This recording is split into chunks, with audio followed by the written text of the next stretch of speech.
News ಚಾನಲ್ಗೆ ಬಂದಿರೋದ್ರಿಂದ ಒಂದೆರಡು ಪ್ರಶ್ನೆ ಕೇಳಿಬಿಡ್ತೀನಿ ನಾನು. ಮುಂದೆ ಅನಂತಕುಮಾರ್ ಹೆಗಡೆ ಮತ್ತು ರಾಜಕಾರಣ. ಈ ಪ್ರಶ್ನೆಯೇ ಅಪ್ರಸ್ತುತ. ನಾವು ರಾಜಕೀಯದಿಂದ ಹೊರಗಡೆ ಬಂದಾಗಿದೆ. ಮುಂಚೆಯೂ ರಾಜಕಾರಣಿಯಾಗಿರಲಿಲ್ಲ, ಮುಂದೆಯೂ ರಾಜಕಾರಣಿಯಾಗಿರುವುದಿಲ್ಲ. ಕೊನೆ ಪ್ರಶ್ನೆ, ಸದ್ಯಕ್ಕೆ ರಾಜ್ಯ ಬಿಜೆಪಿಯ ಪರಿಸ್ಥಿತಿ ನೀವು ನೋಡ್ತಾ ಇದ್ದೀರಾ. ದಿನ ಬೆಳಗಾದ್ರೆ ಒಬ್ಬರ ಕಾಲು ಒಬ್ಬರು ಎಳ್ಕೊಂಡು ಓಡಾಡ್ತಾ ಇದ್ದಾರೆ, ಒಬ್ಬರ ಬಗ್ಗೆ ಒಬ್ಬರು ಹೀನಾಮಾನವಾಗಿ ಬೈಕೊಂಡು ಓಡಾಡ್ತಿದ್ದಾರೆ. ಈಗಿನ ಪ್ರೆಸೆಂಟ್ ಕರ್ನಾಟಕ ಬಿಜೆಪಿ ಸಿಚುವೇಶನ್ ನೋಡಿದ್ರೆ ಏನು ಅನ್ನಿಸ್ತಿದೆ? ನಾನು ರಾಜಕೀಯದಿಂದ ತುಂಬ ಹೊರಗಡೆ ಇದ್ದೀನಿ, ಅದಕ್ಕೋಸ್ಕರ ಅದ್ರ ಬಗ್ಗೆ ತಲೆ ಹಾಕ್ಲಿಕ್ಕೆ ಹೋಗ್ತಾ ಇಲ್ಲ. ನನಗೆ ಅಧ್ಯಯನ ಮಾಡಲಿಕ್ಕೆ, ಯೋಚನೆ ಮಾಡಲಿಕ್ಕೆ ತುಂಬ ಕೆಲಸಗಳಿದ್ದಾವೆ. ಅದಕ್ಕೋಸ್ಕರ ರಾಜಕಾರಣದಲ್ಲಿ ಅದು ಕಾಂಗ್ರೆಸ್ ಇರಲಿ, ದಳ ಇರಲಿ, ಬಿ ಜೆ ಪಿ ಇರಲಿ, ಇರ್ತಕ್ಕಂಥ ಎಲ್ಲ ನಾಯಕರಿಗೂ ಶುಭ ಹಾರೈಕೆಗಳು. ಸರ್, ಗ್ರೀನ್ ಸೈನ್ಸ್ ಅಪ್ರೋಚ್ ಬಹಳ ಕಷ್ಟ ಇವತ್ತಿನ ದಿನಮಾನದಲ್ಲಿ. ಯಾಕೆಂದರೆ ನಮಗೆ ಸಾಮಾನ್ಯವಾಗಿ ಇವಾಗ ಶಿಕ್ಷಣ ಅಥವಾ ಎಜುಕೇಷನ್ ವೈಸ್ ನೋಡೋದಾದರೆ ಇದ್ರ ಬಗ್ಗೆ ಅಂತೂ ಗಂಧ ಗಾಳಿ ಗೊತ್ತಿರೋದಿಲ್ಲ. ಬಹಳ ಅಧ್ಯಯನಶೀಲ ಯಾರು ವ್ಯಕ್ತಿಗಳಿರ್ತಾರೆ ಅವ್ರಿಗೆ ಮಾತ್ರ ರೀಚ್ ಆಗ್ತಾ ಇರುತ್ತೆ. ಜನಸಾಮಾನ್ಯರಿಗೆ ಇದನ್ನು ತಲುಪಿಸೋ ಮಾರ್ಗ ಹೇಗೆ?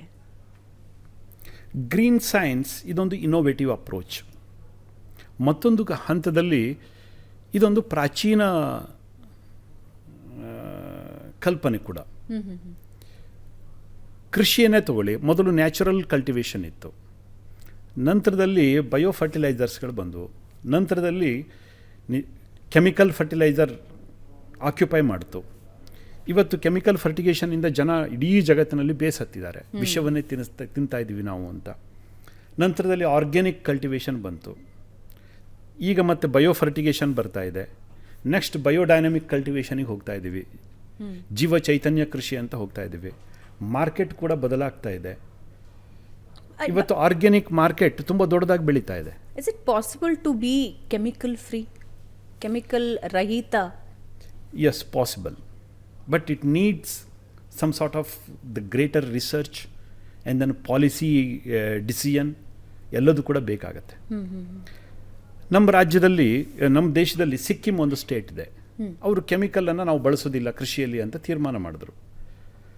ಪ್ರಾರಂಭದ ದಿವಸದಲ್ಲಿ ತುಂಬ ಅವರಿಗೆ ಪ್ರಾಬ್ಲಮ್ ಆಯಿತು. ಫರ್ಟಿಲಿಟಿ ಕಡಿಮೆ ಆಯಿತು, ಸಾಯಿಲ್ ಫರ್ಟಿಲಿಟಿ ಕಡಿಮೆ ಆಯಿತು, ಸಾಯಿಲ್ ಕಾರ್ಬನ್ ಕಂಟೆಂಟ್ ಕಡಿಮೆ ಇತ್ತು, ಕೆಮಿಕಲ್ ಫರ್ಟಿಗೇಷನಿಂದ ಅದು ತುಂಬ ಕುಸಿದಿತ್ತು. ಹೀಗೆಲ್ಲ ಇದೆ. ಈಗ ನಿಧಾನವಾಗಿ ಆ ಮಣ್ಣಿಗೆ ಶಕ್ತಿ ಬರ್ತಾ ಇದೆ, ತನ್ನಿಂದ ತಾನೇ ಜೀವ ಬರ್ತಾ ಇದೆ. ಹಾಗೆಯೇ ಗ್ರೀನ್ ಸೈನ್ಸ್ ಅಪ್ರೋಚ್ ಇದನ್ನು ಯೂನಿವರ್ಸಿಟಿಗಳಲ್ಲಿ ಮತ್ತು ನಮ್ಮ ಬೇರೆ ಬೇರೆ ಪಾಲಿಸಿ ಲೆವೆಲಲ್ಲಿ ಇದನ್ನು ತಂದರೆ ತುಂಬ ಅನುಕೂಲ. ಹೊಸ ರಿಸರ್ಚರ್ ಯಾರು ಗ್ರೀನ್ ಸೈನ್ಸ್ನಲ್ಲಿ ಹೊಸ ರಿಸರ್ಚ್ ಮಾಡ್ತಾರೆ,